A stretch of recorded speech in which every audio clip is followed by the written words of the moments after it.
Bonjour à toutes et à tous. Voilà, je suis tout à fait heureux, ravi d'être parmi vous, possible pour ouvrir donc cette journée, pour voir qui est, de mon point de vue, particulièrement importante, particulièrement d'actualité. On l'a dit à l'instant, parce que je pense que c'est à la fois, bien évidemment, sur une problématique qui est au cœur de l'actualité de la fonction publique, donc je vais dire bien sûr quelques mots. C'est aussi une question qui, je crois, est particulièrement finalement emblématique de ce que l'on souhaite faire donc, dans le cadre de l'EMRH, de l'école du management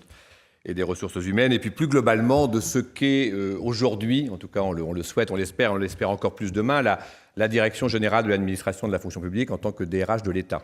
Donc ce thème, on l'a dit, pratique managériale, transformation publique, au cœur bien évidemment de notre actualité. C'est aussi le moment pour nous, je crois, d'avoir ces temps justement d'échange, à la fois, comme on l'indique là, pour non seulement favoriser les échanges de pratiques, mais aussi, et c'est tout l'objectif de l'EMRH, et plus globalement de la DGAFP, d'arriver aussi à fédérer un certain nombre à la fois d'initiatives, d'énergie, d'innovation, et de mettre ensemble les acteurs qui seront justement au cœur, et que vous devez être, donc au cœur de la transformation publique. Donc je pense que on a essayé de résumer là ce que sont justement un peu nos objectifs au sein de l'EMRH, qui existent déjà depuis plusieurs années, mais qu'on a essayé de relancer assez profondément ces derniers temps. Et on a effectivement pour objectif à la fois non seulement cet échange entre les pairs, avec toute cette dimension bien évidemment aussi d'ouverture que nous essayons aussi de porter, d'ouverture vers le secteur privé, vers les autres pays européens, et puis même au-delà, donc à l'international, mais aussi arriver ensemble finalement comment arriver à synthétiser, mais aussi à développer un certain nombre de connaissances communes. Et c'est tout le travail que l'on va mener, dont je dirai quelques mots, bien évidemment, pour arriver à non seulement à mutualiser, mais aussi à capitaliser sur les documents et les initiatives qui sont prises. Bon. Donc je pense que ce thème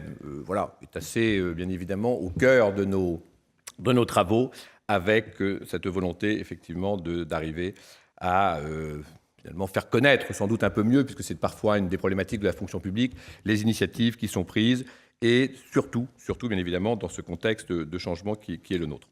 Un mot avant de dire justement ce qu'est un peu notre actualité. Quelques éléments d'abord pour remercier les intervenants de cette journée, puisque finalement l'échange qui est le nôtre n'a de sens, d'intérêt et aura toute sa valeur, bien évidemment, grâce aux intervenants qui vont y contribuer. Nous avons organisé cette journée avec la direction interministérielle de la transformation publique. Le thème s'y prête, bien évidemment, donc ils seront largement contributeurs aussi de cette manifestation avec la DGAFP, avec vous tous, notamment pour la partie de cet après-midi, puisque je pense que c'est intéressant aussi d'avoir des retours et des témoignages comme il va y en avoir ce matin et de la confrontation sur ces sujets, mais aussi, bien évidemment, d'essayer de mettre en commun avec ces ateliers de pratique et d'intelligence collective que nous avons prévus cet après-midi et la DIPTP donc, qui contribuera. Et puis une petite mention aussi spéciale pour la remercier sur l'intervenante qui interviendra juste après moi, donc le professeur Emmanuel Léon, qui a bien voulu, et malgré un agenda quand même que l'on sait particulièrement rempli, donc nous donner aussi cet éclairage extrêmement important pour nous sur justement, au-delà peut-être des pratiques fonction publique, qui sont déjà extrêmement diverses, on le sait bien en réalité, parce que l'univers public est aussi fait de diversité et de richesse, mais de voir aussi, bien évidemment, par rapport donc, au secteur privé, de l'entreprise en général, comment ces questions sont prises en compte, ces questions de la transformation et bien évidemment de l'impact que ça peut avoir sur les cadres. Alors, quelques mots maintenant peut-être sur l'actualité, mais directement liés à ce sujet. Le thème de la transformation publique est bien évidemment celui qui fait un peu l'actualité. Pour ceux qui écoutaient d'ailleurs ce matin une radio nationale, le sujet a été évoqué sur notamment les questions de fonction publique. Le programme du gouvernement, je ne vais pas le détailler, le développer là pour la fonction publique, est celui effectivement d'une transformation souhaitée, voulue de l'action publique, au-delà de la question même de la fonction publique, c'est bien effectivement les modalités d'intervention, la question aussi des missions du service public qui sont aujourd'hui donc interrogées avec ce thème effectivement et cette volonté d'arriver à une transformation profonde. Je rappelle là assez rapidement, et je ne m'y étendrai pas trop, bien évidemment le fait que tout cela ne tombe pas là par hasard, qu'il y a un certain nombre de facteurs absolument décisifs et importants qui poussent et qui exigent finalement un peu cette transformation. On en a cité quelques-uns. Je pense que les attentes des usagers sont, et on le dit depuis longtemps, mais on le voit de plus en plus chaque jour, de plus en plus finalement à la fois multiples, complexes, diverses, parfois un peu contradictoires et en tout cas extrêmement exigeantes vis-à-vis du service public, donc à la fois en termes d'accessibilité, de simplification, de rapidité du service public. Donc tout ça nous amène bien évidemment en permanence dans un monde qui lui-même bouge plus, à sans doute inventer des réponses un peu plus diversifiées pour le service public. C'est vrai aussi de la part des agents publics, dont nous faisons partie,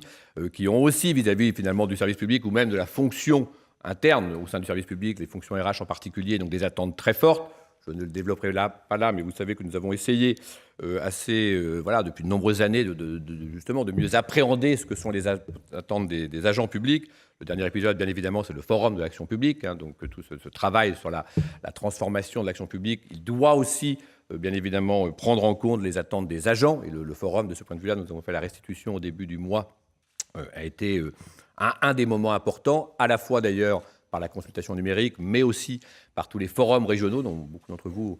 ont, je pense, participé ou en tout cas entendu parler, etc. Donc, ont été des moments aussi de rencontre, comme nous l'avions fait d'ailleurs auparavant avec ma fonction publique se réinvente. Je pense que ces moments, effectivement, sont importants pour essayer de mettre les agents, d'abord de comprendre réellement ce que sont leurs attentes, parce que je pense que c'est bien évidemment central, et puis pour les mettre également dans le mouvement qui est attendu d'eux.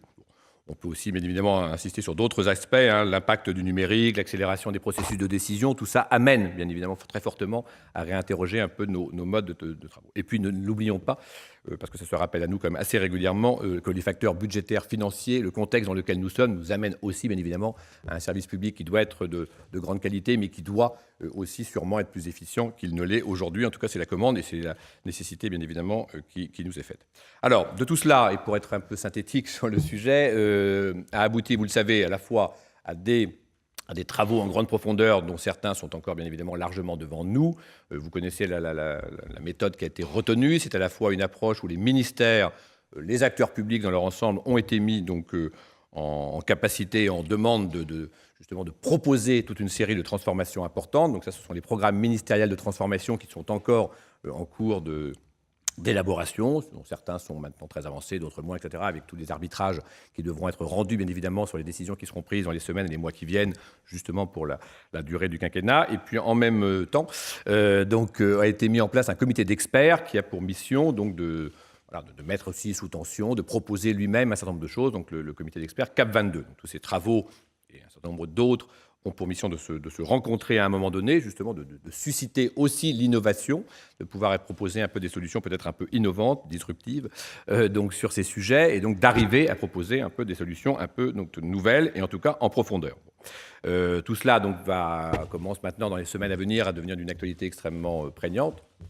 notamment sur le rapport CAP22 qui devrait être rendu public dans les semaines qui viennent, et amènera bien évidemment à une série de propositions et d'arbitrages du gouvernement sur des transformations, à la fois en termes de mission, de périmètre, d'organisation, de modalités effectivement d'exercice du service public, et donc aura un impact bien évidemment très fort sur les modalités aussi d'action donc des agents publics que nous sommes.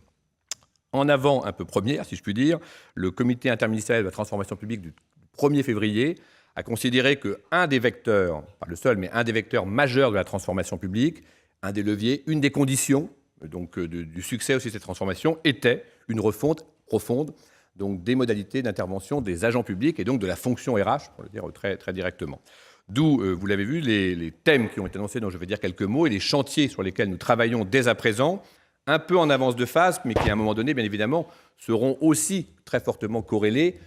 aux besoins qui seront exprimés par les décideurs et les acteurs publics en termes d'RH par rapport aux transformations qui vont être mises sur la table et décidées donc, dans les processus de changement qui devront être conduits. Bon. Donc, quelques lignes directrices structurent effectivement les annonces du 1er février du CITP, d'autres CITP intervenant par la suite. On les a rappelés précédemment. Il s'agit essentiellement de redonner finalement une capacité, j'ai envie de dire, de marge de manœuvre, d'action donc, à l'action publique et de retrouver effectivement en matière RH une forme de souplesse de fonctionnement sur l'ensemble des domaines pour redonner effectivement aux décideurs, aux acteurs publics, une capacité à faire dans le monde que j'évoquais un peu rapidement, en changement que nous connaissons avec cette rapidité notamment d'exécution qui nous est demandée. Donc c'est ça finalement le fil conducteur. On peut dire que tout ça est un peu galvaudé, qu'on le dit depuis longtemps, mais c'est ça aussi la demande qui s'exprime quand même très très fortement de la part de tous les décideurs publics à tous les niveaux, qui est de dire vous nous demandez en réalité un service toujours plus important, ou en tout cas tout aussi important que par le passé, vous nous demandez en plus, si j'ose dire, des gains d'efficience donc, dans le système, donnez-nous finalement les moyens à nous, décideurs, au niveau que ce soit, national ou local, déconcentré des opérateurs, donnez-nous la capacité aussi d'être capable, justement, d'être en mesure d'avoir ces marges de manœuvre. Et c'est notamment vrai, on le sait bien, dans notre système, parce que nous sommes aussi très largement une fonction, si j'ose dire, de main-d'œuvre, où la dimension RH est centrale, une capacité effectivement à agir. Après, bien évidemment, les intérêts, les enjeux ne sont pas les mêmes aux différents niveaux, mais le message quand même très très fort, et je répète, au niveau central comme au niveau déconcentré, c'est celui-là. Tout ça donc a donné finalement 4 thèmes qui sont ceux que le gouvernement a décidé de soumettre donc, à la concertation au cours de l'année 2018 et qui sont 4 axes extrêmement importants, extrêmement structurants aussi, bien évidemment, sur la fonction publique pour voir comment arriver effectivement à dégager un certain nombre de transformations, de réformes importantes et avec cet objectif effectivement de maintenir les garanties qui sont celles effectivement fondamentales de notre système de fonction publique, mais en ayant une capacité d'innovation, de souplesse aussi de fonctionnement beaucoup plus grande. Donc les 4 thèmes, vous les avez, vous les connaissez, ils ont été annoncés au CITP donc, du 1er février. Comment instaurer un nouveau modèle de dialogue social. Si je le développe,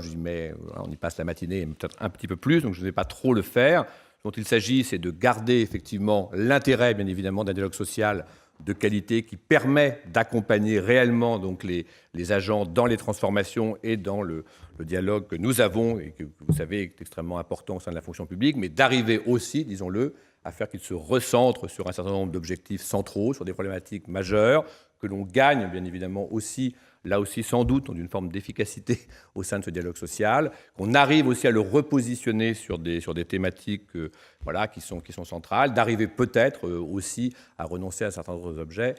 et d'arriver aussi sans doute à mieux articuler toutes nos instances de dialogue social, qui sont quand même nombreuses, ce qui est logique de par les effectifs de la fonction publique, mais qui quand même posent parfois question. Donc on a des questions, vous le savez, sur les comités techniques, sur l'articulation qu'ils peuvent avoir avec les CHSCT, on a bien évidemment des questions extrêmement importantes sur les CAP, donc toutes les instances effectivement qui traitent des situations individuelles, sur l'ensemble des processus de gestion, et puis on peut élargir bien évidemment ce champ. Donc comment arriver à garder l'essentiel, à garder effectivement ce dialogue social qui est lui-même facteur d'une transformation réussie si on arrive effectivement à le faire d'une qualité suffisante, mais avec aussi, bien évidemment, sans doute, un certain nombre d'empilements, disons-le, du fruit de l'histoire que l'on pourrait un peu revisiter en profondeur. Donc, gros sujet sur lequel nous sommes déjà engagés. Les séquences d'ouverture par le secrétaire d'État ont déjà eu lieu et nous sommes maintenant, effectivement, déjà dans les groupes de travail donc, pour avancer sur ce sujet. Deuxième thème, celui vraiment d'immédiate actualité, puisque la séquence d'ouverture a été organisée donc cette semaine, mardi, donc par le secrétaire d'État, comment développer le recours au contrat. On le résume là dans une phrase qui, bien évidemment, ne dit pas l'intégralité, l'intérêt, les objectifs de ce sujet. L'objectif, c'est bien effectivement de regarder ce qu'est le cadre juridique aujourd'hui de la fonction publique. Le retour au contrat, ce n'est pas un postulat en tant que tel, c'est bien de dire, à un moment donné, par rapport à la question que j'évoquais de la marge de manœuvre, de la souplesse, de modalité de fonctionnement, comment arriver, effectivement, à sans doute avoir un cadre juridique dans certains domaines différents, avec des réponses qui, là encore, peuvent être extrêmement diverses, nuancées, selon les fonctions publiques ou les versants de la fonction publique. Donc la question se pose, selon peut-être d'ailleurs les nécessités, les opérateurs, etc. Donc de regarder comment, là encore, on redonne de la marge de manœuvre et le contrat peut être à côté du statut, en complément, à la place, etc. Donc une question, effectivement, qui donne une capacité aux décideurs, aux managers, à différents niveaux, donc sans doute peut-être d'avoir une réactivité un peu plus grande. Troisième thématique, extrêmement vaste aussi, la rémunération des agents. Qui dit rémunération dit forcément aussi interrogation sur la carrière, parce que les deux sujets sont liés, avec 2 dimensions. Une dimension vraiment d'aller assez en profondeur dans notre capacité à regarder aujourd'hui ce que sont les politiques de rémunération, comment elles reconnaissent finalement à la fois les missions exercées, les parcours de carrière donc faits par les agents, comment est-ce qu'on reconnaît un certain nombre de suggestions, d'évolutions, etc., professionnelles. donc qui peuvent aller assez loin et qui, disons-le aussi, ne peut pas déboucher dans l'instant sur des modifications, parce que vu l'ampleur de ces sujets, ça nous prendra un peu plus de temps, avec peut-être aussi d'ailleurs la perspective peut-être d'une évolution de nos systèmes de retraite, mais plus immédiatement, deuxième thème, comment mieux reconnaître donc l'investissement, l'engagement des agents, donc aussi la performance des agents et des services, et avec ce facteur qui n'est pas le seul, on le sait tous, mais qui est celui de la rémunération, à la fois pour reconnaître le mérite individuel, mais aussi éventuellement tout ce qui est intéressement collectif, avec des dispositifs qui existent, on le sait dans la fonction publique, qui vivent assez peu, assez mal, et qui pourraient naturellement aussi être extrêmement intéressants pour les agents. Donc, troisième thématique, nous devons démarrer les travaux vers la fin du mois de mai. Et quatrième thème, donc comment proposer aux agents un accompagnement renforcé dans leur transition professionnelle et faciliter la mobilité. Là encore, la phrase est assez, bien évidemment, résume des thématiques extrêmement nombreuses. La question qui nous est posée, c'est celle que j'évoquais en amont, une volonté et une nécessité de transformer assez en profondeur donc l'organisation de notre service public. Ça supposera, bien évidemment, dans ce moment de transformation important, d'avoir des dispositifs d'accompagnement. C'est ceux sur lesquels, d'ailleurs, je vais un tout petit peu insister et qui font, d'une certaine façon, d'ailleurs, l'objet aussi de notre journée de travail, dans un environnement qui change et qui change peut-être dans les mois à venir et semaines et années, donc beaucoup plus que par le passé. La dimension d'accompagnement des agents va devenir encore plus importante. Ça, ce n'est pas nouveau, effectivement, quand on a la fonction RH, mais à partir du moment où les missions peuvent bouger, que les périmètres peuvent bouger, bien évidemment, cette question sera plus forte. Alors, il y a les thèmes que l'on connaît tous. Il y a toute la question de la compétence, bien évidemment, des agents publics, donc, qui est au cœur de nos problématiques, la question de la formation, de l'accompagnement, du suivi, bon, des sujets que vous connaissez tous, mais sur lesquels je vais dire quelques mots, qui sont bien évidemment centraux pour permettre aux agents effectivement de ne pas subir, disons-le, ces transformations, mais bien évidemment de les vivre, de les accompagner et d'en tirer profit dans certains cas. Donc, première thématique. Deuxième temps très important, c'est toute la question de la mobilité, à la fois d'ailleurs professionnelle, fonctionnelle, mais aussi géographique dans son ensemble. Et on aura à travailler sur ces sujets-là au sein de la fonction publique de l'État, avec les autres versants de la fonction publique, donc de voir comment, au-delà des mots, on arrive réellement à accentuer effectivement ces questions de mobilité. Donc, si vous regardez, comme nous tous, le rapport annuel de la DGAFP chaque année, par définition, parce qu'il est annuel, vous verrez que la mobilité reste quand même, si ce n'est un vœu pieux, en tout cas quelque chose qui peut encore très nettement être amélioré. Comment est-ce qu'on trouve des dispositifs pour à la fois inciter, reconnaître, améliorer, accompagner ces questions de mobilité volontaire, mais dans un contexte, je le répète, où ça va devenir une nécessité encore plus forte. Et puis, troisième thématique, elle a été un peu médiatisée au moment effectivement de l'annonce du CETP du 1er février, la question des départs volontaires, donc les plans de départ volontaires vers le secteur privé, qui n'est pas un sujet tabou, mais qui doit être présenté comme justement une réponse parmi d'autres dans un contexte de transformation et sur des secteurs qui en auront besoin et d'autres qui n'en auront pas besoin, pour le dire aussi nettement que cela. Donc il ne s'agit pas d'un plan de départ volontaire unique, mais bien 2 plans de départ volontaire qui, sur certains secteurs, à l'initiative, à la demande des agents, seront intéressants parce que justement dans cette boîte à outils qu'on aura à construire pour accompagner ces changements, cette question-là se posera parmi d'autres et c'est aussi un des points importants. Voilà, donc tout ça fait l'objet d'une large concertation qui a démarré, qui doit durer donc toute l'année 2018, car la volonté du gouvernement, ça a été aussi de dire qu'il fallait quand même prendre le temps sur ces sujets-là. Je ne suis pas sûr d'ailleurs qu'ils seront tous conclusifs, vous imaginez bien, sur l'année 2018, mais il faut quand même qu'on avance, bien évidemment, et c'est ce qui est le cas aujourd'hui, avec les organisations syndicales, mais aussi plus globalement avec les agents publics, d'autres acteurs, pour voir effectivement vers quoi nous voulons aller, avec un certain nombre d'idées précises qui ont été mises sur la table par le gouvernement, mais avec la volonté effectivement aussi de la concerter. Donc ça, c'est l'objet de l'année 2018. Tout ça doit aussi, donc normalement, pouvoir aboutir au début de l'année 2019, une fois aussi le contexte des élections professionnelles passées, arriver effectivement à donc des dispositions législatives, réglementaires, et puis donc la mise donc complètement en pratique, donc des décisions qui auront été prises. Alors, peut-être mais rapidement, quelques mots sur trois thématiques qui sont vraiment, je pense, au cœur un peu de la journée d'aujourd'hui et très liées, très corrélées donc, à cette question de la transformation publique et des pratiques managériales.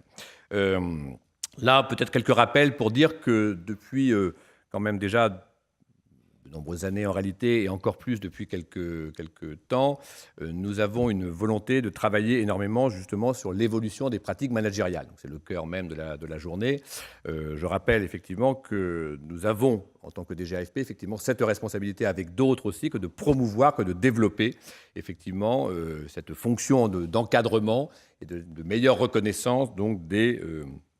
cadres du secteur public, dans justement ces processus de transformation. Donc c'est toutes les politiques RH en la matière, politique RH en matière de l'encadrement qui ne relève pas de certaine façon que de la fonction RH, mais qui est aussi une nécessité, bien évidemment, de l'ensemble des décideurs publics de s'intéresser, au-delà de l'expertise qu'est la leur, au sujet, effectivement, donc de management au sens très large du terme. Bon, les objectifs qui sont les nôtres, vous les voyez là, c'est arriver à la fois, finalement, à redonner ou tout simplement à donner un certain nombre de marges de manœuvre au cadre. On sait très bien que dans notre système de fonction publique, un des points faibles est clairement celui-là, pour toute une série de raisons, à la fois qui dépassent d'ailleurs très largement la sphère RH, qui peuvent être aussi pour des raisons financières, budgétaires, d'organisation. Les processus qui sont les nôtres, qui ont mis au cours des dernières années beaucoup l'accent sur l'égalité de traitement, la régularité, la force aussi un peu de nos systèmes, font qu'ils aboutissent quand même très largement à des systèmes assez centralisés, avec, disons-le, quand même une certaine rigidité dans les processus de décision et qui, du coup, ne donnent pas très souvent, effectivement, beaucoup de marge de manœuvre aux cadres, et en particulier aux cadres de terrain et aux cadres intermédiaires. C'est un peu vrai parfois aussi pour les cadres d'administration centrale. Donc de redonner un système qui, finalement, part sur le postulat d'une responsabilité, avec, disons-le aussi, des objectifs peut-être mieux définis, une responsabilité peut-être plus forte, mais une capacité à agir et des marges de manœuvre est absolument essentielle. Tout le reste en découle, on peut peut-être le passer pour ne pas être trop long. Tout ça, donc, vous le savez, fait partie des axes que l'on a demandé de développer donc, au ministère depuis déjà plusieurs années. Ça s'est traduit en particulier par une circulaire du Premier ministre en 2015 sur justement les pratiques managériales au sein de la fonction publique, alors, essentiellement centrée sur l'État, puisque notre capacité d'action est bien évidemment plus grande en la matière. Donc cette circulaire qui a été préparée par la DGAFP a été après effectivement le point un peu de départ de tous les plans managériaux que les ministères ont mis en place. Certains avaient bien évidemment déjà des dispositifs extrêmement étoffés, développés en la matière, d'autres un peu moins. Ce qui est certain, c'est qu'à partir de ce moment-là, et je répète sans dire qu'il n'y avait rien avant, il y a eu un élan un peu supplémentaire qui a été donné sur, justement, on doit s'occuper de nos cadres, on doit effectivement structurer des politiques d'encadrement. Tout ça est un peu une évidence à certains égards, mais n'est pas toujours une réalité. Et donc d'arriver effectivement autour de quelques items que nous avions mis en avant à ce moment-là, qui reste, de mon point de vue en tout cas, fortement d'actualité, un certain nombre de priorités pour développer des politiques managériales, avec cette idée que les cadres sont à la fois au cœur du changement parce qu'ils les connaissent, les subissent parfois, et en tout cas les vivent en tant que cadres, mais qu'ils doivent aussi, et c'est ça bien évidemment l'essentiel, être porteurs de ces changements, et pour les porter, ils doivent aussi les connaître, les comprendre et, si possible, y adhérer. Bon. Et donc cette espèce de tension que l'on a entre des cadres qui eux-mêmes, on l'a bien vu au moment de la réforme territoriale, pour prendre cet exemple-là, sont les premiers concernés parfois par les changements, et qui en même temps doivent les expliquer, les porter à leurs équipes, nécessite d'une certaine façon une attention particulière aux cadres. On peut les aimer plus que les autres, mais ce n'est pas l'objet. Le moment, c'est parce qu'ils sont plus importants pour l'employeur public à certains égards, parce que s'ils n'adhèrent pas à tous ces mouvements, et je pense que dans les mois à venir, on va le mesurer encore plus, eh bien, on aura effectivement un certain nombre de difficultés. Bon, donc on avait défini à ce moment-là, et je répète, on continue à y travailler par les plans managériaux, et cet élan, effectivement, a été bien repris par les ministères. Je vais dire un mot de la suite, du coup. On a donc, là, c'est quelques exemples, beaucoup travaillé donc, sur ces sujets. Vous y reviendrez peut-être au cours de la journée pour essayer effectivement, y compris en s'inspirant soit de pratiques dans différents États, soit du secteur privé, soit de nous-mêmes, développer toute une série donc, de dispositifs qui, je répète, après vivent avec les spécificités des ministères, en fonction effectivement aussi des réalités, autour de l'évaluation, autour du recensement, des pratiques effectivement de revue de cadre. Voilà, toute une série, bon, mais on en développe quelques-uns avec quelques beaux acronymes comme le CREP rénové qui fait sûrement rêver, donc qui est là, donc des processus d'évaluation, hein, etc., donc qui sont importants pour à la fois, je répète, mieux clarifier ce qu'on attend des personnes et puis en même temps mieux être en capacité aussi de les développer. Voilà, tout ça donc aujourd'hui demeure fortement d'actualité. L'idée est bien aussi d'arriver à un moment donné, je le répète, à susciter aussi une forme d'innovation, une capacité effectivement aussi à aider donc ces cadres, à la fois à les rassurer, je pense que c'est un élément important aussi des politiques managériales, à les sécuriser, mais aussi bien évidemment à les pousser un peu à aller plus loin parfois sur un certain nombre de processus de transformation. Alors, toujours un peu dans ce prolongement, peut-être qu'on peut mettre l'accent sur deux dispositifs qu'on a mis en place tout récemment, qui sont un peu des illustrations finalement de cette nécessité, je pense, que de susciter les innovations donc à différents niveaux. On a mis en place à la DGAFP 2 fonds récemment, enfin l'un l'année dernière et un donc depuis cette année, autour à la fois de l'innovation RH et autour des conditions, donc un fonds pour l'amélioration des conditions de travail. C'est 2 dispositifs très simples d'appel à projet que vous connaissez peut-être, j'espère,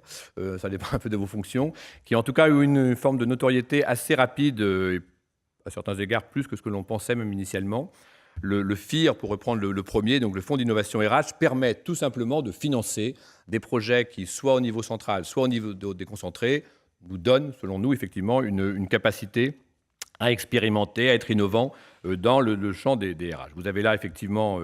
un peu un recensement. Vous voyez que 164 projets ont été déposés, 50 projets ont été lauréats. De mémoire, ça, c'est pour le FIR. On en a autant à peu près sur le FIAC, mais je ne sais plus dans les chiffres. En tout cas, il y a eu un vrai succès, une vraie appétence, effectivement, en la matière. Et c'est pour nous, en fait, un moyen, à la fois, je pense, d'aider les acteurs qui, sur le terrain, entre guillemets, veulent faire un certain nombre de choses, et en même temps, d'avoir un petit levier pour les accompagner. Donc, on est autour des deux thématiques, de l'innovation, de la capacité effectivement à changer un peu un certain nombre de processus RH. Et puis deuxièmement, et c'est le deuxième fonds, le FIAC, qui a eu le même succès donc cette année, d'améliorer les conditions de travail et de favoriser effectivement donc l'initiative. Alors ce sont des projets État par définition, puisque nous finançons les projets État, mais on a vu aussi, c'est tout très intéressant, un certain nombre de ces projets qui ont été en lien, en partenariat donc avec des collectivités locales, avec un peu moins sans doute le secteur hospitalier, mais c'est aussi possible à partir du moment où le porteur de projet est un facteur État. On aura d'ailleurs deux projets qui seront effectivement donc mentionnés, et donc qui interviendront au cours de la table ronde, ce qui vous montrera très concrètement ce que ça signifie effectivement et le soutien qu'ils ont pu bénéficier. Et l'intérêt pour nous, et ce type de journée y contribue aussi, c'est bien évidemment après d'arriver un peu à mutualiser, à capitaliser sur toutes ces initiatives. C'est un des sujets bien classiques sur la fonction publique, que d'avoir parfois un peu beaucoup de choses qui se passent, et puis une petite musique, y compris collective, parfois, qui ne prend pas assez en compte justement ces innovations. Donc on a à la fois une capitalisation de ces initiatives et puis une bibliothèque d'initiatives dont on pourra vous reparler. Je pense que Nicolas Saussure vous en dira peut-être quelques mots sur justement le moyen aussi de faire en sorte que toutes ces initiatives, on en voit dès qu'on se déplace, soient mieux reconnues. Deuxième ou troisième axe très important, bien évidemment, pour la transformation de l'action publique et l'accompagnement des agents, là encore de façon très schématique, mais je pense qu'on pourra y revenir et vous y reviendrez sûrement au cours de la journée, c'est tout le champ de la formation, bien évidemment. Donc la capacité que l'on a, au sens très large du terme d'ailleurs, formation, accompagnement, développement des compétences, la capacité effectivement donc de faire que les agents publics soient acteurs véritablement de ces changements. Et on a donc pour cela, outre le développement du CPR dans la fonction publique, dont vous pourrez peut-être reparler au cours de la journée, mis en place donc, et véritablement fait un travail de fond avec l'ensemble des ministères pour construire un schéma directeur de la formation professionnelle tout au long de la vie des agents de l'État sur 2018-2020. Ça fait partie d'ailleurs d'un des axes structurants de la DGAFP, DRH de l'État, puisque le décret qui a donc instauré la direction dans sa nouvelle organisation et ses nouvelles missions prévoit ce schéma directeur. Et donc il a été, après un très très long travail de maturation avec l'ensemble des acteurs concernés, donc été validé au niveau de notre ministre, bien sûr d'abord, mais du Premier ministre ensuite, et diffusé donc à l'ensemble des ministères donc à la fin du mois de mars. Vous y retrouvez donc les 5 actes stratégiques du schéma directeur, qui sont naturellement très axés sur justement l'accompagnement des transformations, mais aussi l'attention que l'on doit avoir donc aux agents, avec, au-delà des 5 axes, 15 actions, des 34 chantiers, avec une dimension, pour le faire très très court, mais Nicolas pourrait y revenir aussi, une dimension interministérielle, avec des porteurs de projets interministériels, et puis bien évidemment aussi le choix de chefs de file ministériels sur l'ensemble de ces chantiers. L'idée, elle est assez simple, si je puis dire, mais assez compliquée dans la mise en œuvre, c'est d'essayer de réorienter progressivement, et pour partie, bien évidemment seulement, l'effort de formation qui est le nôtre sur ces thématiques-là, et de réorienter aussi donc, les crédits de formation sur ces thématiques qui sont très corrélées, effectivement, aux conduites de changement et de transformation publique que nous souhaitons voir se réaliser. Vous voyez bien que la transition numérique, la fonction managériale, qui mériterait un E, et la transformation de l'action publique, les transitions professionnelles, etc., font partie donc des sujets au cœur de ces problématiques-là. Et donc tout notre schéma directeur, qui est là, normalement assez largement diffusé, en tout cas il a vocation à l'être, donc reprennent ces thématiques. On peut dire 2 mots peut-être d'abord, mais très rapidement. On a essayé également de mettre tout cela en cohérence avec le grand plan d'investissement, qui est là aussi pour soutenir ces transformations, donc le GPI. Et donc nous avons travaillé avec le commissaire général sur cette question, pour faire en sorte que les objectifs du GPI, dans les domaines qui nous concernent, bien évidemment, et le schéma directeur soit mis en adéquation. Et donc, on a fait en sorte de réorienter une partie, alors ça ne va pas se faire du jour au lendemain, on le sait, de ces dépenses de formation sur ces logiques d'accompagnement du changement. Et deuxième peut-être idée qu'on peut proposer, l'objectif, c'est bien d'arriver à faire en sorte que ces 10% des crédits de formation soient complètement corrélés, axés sur ces 5 axes stratégiques que l'on vient de présenter, avec ces objectifs à la fois quantitatifs mais aussi qualitatifs. Et petit levier, mais là un peu pour juste le préciser, nous avons réussi aussi à obtenir que ces crédits de formation qui seront du coup fléchés par les ministères sur ces thématiques de transformation seront donc garants de non-gel de crédit, de mise en réserve, la mise en réserve devenant parfois gel, et donc seront entièrement consacrés à ces actions, ce qui est une forme aussi de sécurité, d'encouragement et de petits leviers pour arriver à modifier les choses. Voilà, donc c'est des points très importants. Je termine juste par une action emblématique, mais vous y reviendrez peut-être au cours de la journée. L'essentiel de la formation, on le sait bien aujourd'hui dans la fonction publique, en tout cas de l'effort de formation, c'est un effort de formation sur la formation initiale, sans doute d'ailleurs, disons-le, un peu à l'excès, mais en même temps, c'est aussi un ancrage très fort. Donc notre objectif, c'est sans doute d'arriver dans les années à venir à peut-être bouger un peu les curseurs entre la formation initiale, la formation prise de poste continue, la formation continue proprement dite, donc voilà, ces moments-là, et d'arriver du coup sans doute à mettre l'effort davantage sur la formation tout au long de la vie que dans la phase de formation initiale. Évidemment, le risque, c'est de perdre une partie de la formation initiale sans que les crédits ne soient déplacés vers la formation continue. Donc, il faut être vigilant sur ce point de vue et de ce point de vue-là. Mais si on arrive à faire cette mutation pour dire que tout ne s'acquiert pas, ce que l'on sait au moment de la formation initiale, c'est un enjeu absolument majeur. Et donc, nous travaillons en particulier, pour ce qui nous concerne, mais ça a vocation à s'étendre, sur la question, par exemple, de la formation de la filière administrative et des attachés avec nos directeurs d'IRA, sur une scolarité qui serait revisitée pour le coup en profondeur. Il s'agit là bien d'une vraie transformation de la scolarité, d'arriver effectivement à la raccourcir, donc c'est un premier objectif, mais surtout de la penser différemment en termes de contenu, d'objectifs, de finalité, d'organisation, et surtout de mieux l'articuler par rapport aux besoins des employeurs, par rapport à l'entrée dans le métier. Et c'est tout l'enjeu d'une réforme qui se doit effectivement d'être sans doute plus efficiente à certains égards, mais qui n'a d'intérêt que si on arrive à aller jusqu'au bout, c'est-à-dire de la repositionner bien mieux, effectivement, avec une articulation entre formation initiale et formation continue de meilleure qualité.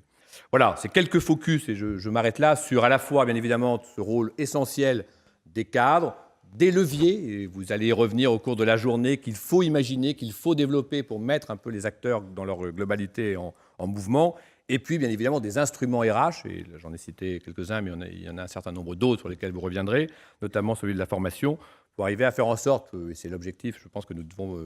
poursuivre, qu'à la fois les transformations soient réelles, importantes, parce que c'est la commande et le souhait et la nécessité du moment, mais aussi que les agents publics soient effectivement partie prenante dans toutes leurs composantes de ces transformations, et qu'ils y voient et de l'intérêt.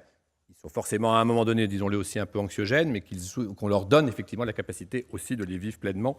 et avec l'intérêt que ça peut représenter aussi pour eux. Voilà. Et cette journée, du coup, nous permettra d'aller beaucoup plus loin, je n'en doute pas, sur l'ensemble de ces sujets. Merci beaucoup.